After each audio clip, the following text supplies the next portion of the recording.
காப்பவன் தேவாதி மூவருக்கும் இவன் மூத்தவன் மத யானை முகத்தோடு நம்மை காப்பவன்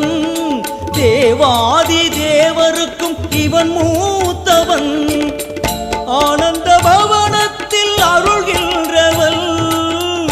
ஆனந்த பவனத்தில் அருள்கின்றவன் அசைகின்ற துதி கையில் வரம் இறைப்பவன் அசைகின்ற துதி கையில் வரம் இறைப்பவன் மாங்கனி தனக்கென்று விளையாட்டு செய்தார்